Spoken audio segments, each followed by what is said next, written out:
What's up, everyone? I'm Ryan from Fireside Yankees, and in today's video, we're talking about a potential shortstop option, a left-handed hitter the Yankees could look at to upgrade at the deadline if the Miami Marlins kind of stumble and fall out of contention a little bit more, because they are still kind of close to a playoff spot. A lot of the success has come against the Washington Nationals, so I'm not really sure how long it sustains, but we'll see. Things can change. There's still a month until the deadline ends. So, there's still plenty of time for teams to make up ground or lose ground. But Joey Wendle strikes me as a guy the Yankees should definitely be pursuing. Isiah Kiner-Falefa is a below-average hitter whose defense, according to defensive runs saved and EZR, is pretty good, but according to outs above average, isn't pretty good.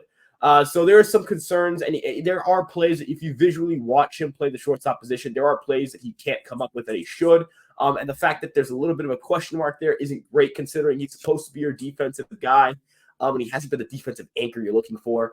For Joey Wendle, he has put up a phenomenal offensive season this year. And this is just a this year thing. If you look at his numbers since 2020, he has slashed 270, 330 with a 432 slugging percentage. 426 slugging percentage, excuse me. So he's a pretty solid offensive player. That's a 111 WRC plus for those unaware. That means he's 11% better than the average hitter. And if you look at his numbers this year, having a really good year. 295, 353, 429 for a slash line. That's a 782 OPS. And in this run environment, that's really good. That gives you a 120 OPS plus. His OPS is 20% better than the league average hitter, adjusting for his park and everything. If you look at his walk rate and his strikeout rate, a 7.8% walk rate is relatively average, and that 9.5% strikeout rate makes him someone who makes a lot of contact. And then again, let's come back to the slash line, a 429 slugging percentage. He has okay power, very league average power, but combine that with a very great hit tool, and suddenly you have a pretty good offensive player. Let's look at him defensively, where he has 3 defensive runs saved, 2 UZR per 150, and 2 outs above average at shortstop. This not even having 100 innings logged there this year.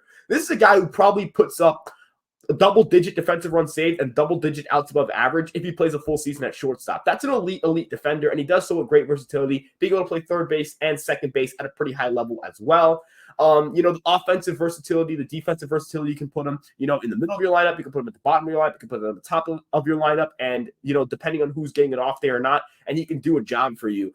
One thing I find really interesting, and I find it really solidifies my interest in Wendle, is he's a guy who's a pretty good base runner, right?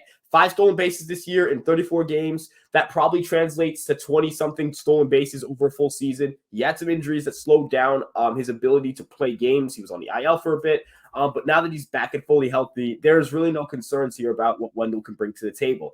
Again, good offensive skills, great defensive skills, a pretty good base runner. This is a guy who's a perfect hit-and-run guy, or the perfect guy to run with on a hit-and-run situation, or the perfect guy to just throw in the bottom of your lineup. And if he's on base for a guy like Aaron Judge, DJ LeMahieu, Giancarlo Stanton, Anthony Rizzo, that puts pressure on pitchers to not only, look at, how do I pitch to these guys, but also how do I keep Joey Wendle from taking second base? This team has been very aggressive on the base pass, and it's been to their benefit, not to their detriment. They've been a much better base running team this year in comparison to last year. Reasons are Luis Rojas is a better third base coach than Phil Nevin.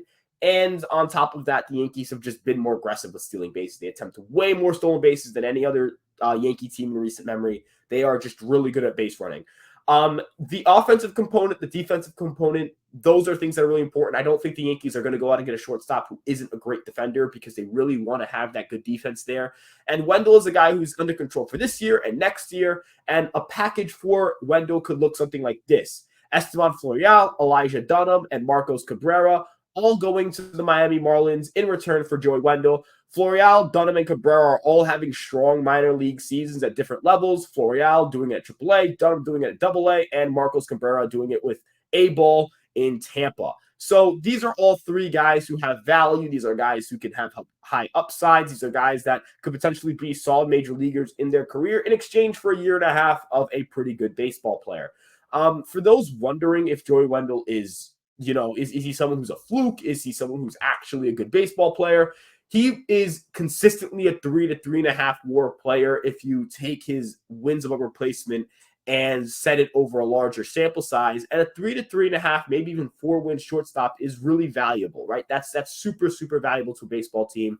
The Yankees could desperately use that offensive boost, right? You're going from a guy who's maybe 15 to 10% worse than the average hitter in IKF, according to OPS plus and WRC plus. to a guy who is 20 to 25% better offensively in Wendell in WRC plus and OPS plus, that means that you're getting a very large swing in offensive production. This is like going from Joey Gallo to Andrew Benintendi just strictly based off this season. That's like going from Aaron Hicks to Ian Happ. Those are huge, huge offensive swings. And those are plate appearances at bat situations that the Yankees could see themselves adding onto their win total if they have a guy like Wendell. With that being said, though, let me know what you guys think about Joey Wendell. I'm really high on him. I'd love to see what you guys think. I'd love to hear your guys' thoughts. Let me know in the comment section below. And, of course, you guys know to check out Empire Sports Media for all your New York sports content. Like, comment, and subscribe. We're on Facebook, Twitter, Instagram, all over the place. You guys have gotten us past 1,000 subscribers, and we couldn't be more appreciative. We're on the road to 2,000 now, and we'll see you guys in the next video. Ryan, out.